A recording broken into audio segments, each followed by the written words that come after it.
Cool, welcome back to Collaborate Coffee Mornings. This is episode 3. We're going to talk about measurability and some audience listening tools. And we personally adopted and how to use those for brands and agencies outside of us at Collaborate. So I'm joined by Luke today, who's our business unit director for Reading. So Luke, to kind of jump right in, obviously you're from Collaborate. Can you kind of give the people a bit of an insight as to what audience listening actually is? Yeah, sure. So audience listening is basically a suite of tools which we've been managing in-house, which basically looks into how your brand and conversations are being perceived online. So from moving forward from if someone likes or interacts with a post, it allows you to see the conversations from a broader spectrum, so who's discussing the wider topic, and also helps you to zero in on what that person's about. So, if you've got someone who's liking a new fashion item, what kind of a person do they like? What else do they like in and around that? So obviously at the moment there's tools out there like analytics, but just to frame it to the audience, that kind of looks at demographic, like boy-girl split. So this tool, you said it goes deeper than that? Yeah, cool. Definitely. So like Google Analytics can tell you a rough demographic of what the person is and where they are geographically. The tools that we're using now can go into far beyond just sort of standard demographics. You can go into how they associate, what other groups they like, key influencers that they follow, for example. So you really get a broader picture, and you can start to create groups that you want to talk to and modify how you're interacting with them off the back of that. That's cool. Yeah. That's really cool. So obviously we've started using this in-house now. How would you, if you were to have that conversation with an agency or a brand, how would you see that playing a role for them in regards to the event or their business? Yeah, definitely. I mean, obviously from our side, events have taken a bit of a turn. We need to think a bit more creatively, and equally from a budget point of view. When thinking about a marketing campaign, clients and brands need to consider that a lot more in the current times we're in. So I think implementing this pre-brief, or even when we're starting to build a campaign, can really zero in on what wants to be achieved, what competitors are doing, for example, and then it can just streamline the whole process and actually mean that any budget spend that happens is refined from the off, and they get equally tracking it at the end as well, which is the golden apple, isn't it?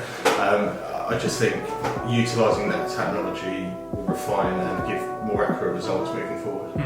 So what end result is different for a brand if they use this tool versus if they're doing it and they don't use this tool? Yeah, good question. So I think it means that you get to fully understand who you're talking to, what your aims are from a data set, using historical data or a standard demographic that you think would react to this piece of activation might not be the result you're expecting.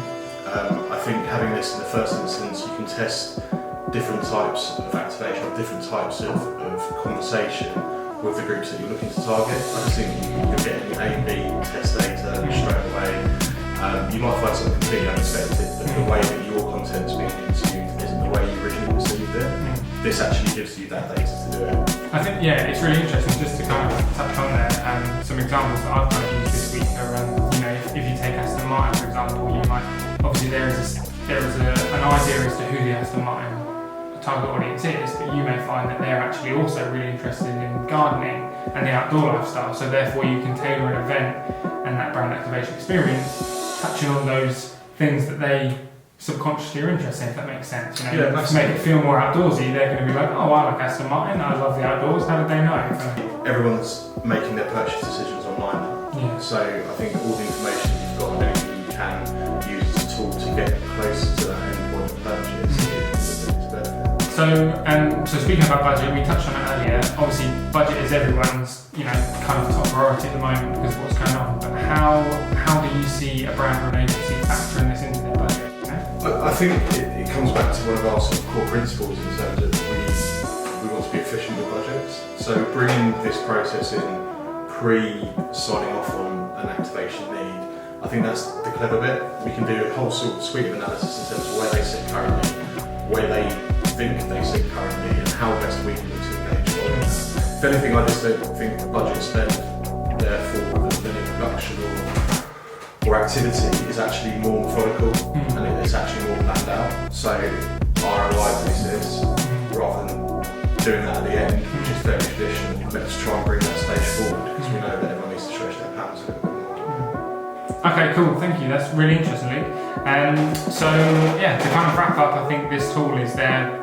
We're using it as a strategic tool to basically listen to what conversations are happening right now for you and your brand and for agencies as well. And then, to build an event or a brand activation experience off that, you're basically one step ahead of the curve of the audience who's going to be coming to that. So if you kind of want to check out more, I'll leave our link to our website below. You can kind of read up on it. I'm pretty sure a blog's going to be going out this week as well to kind of talk more in depth about how to use it and how to get involved in it. Thank you very much. Cheers, Luke. Cheers. Catch you next week. Cheers, guys. Bye.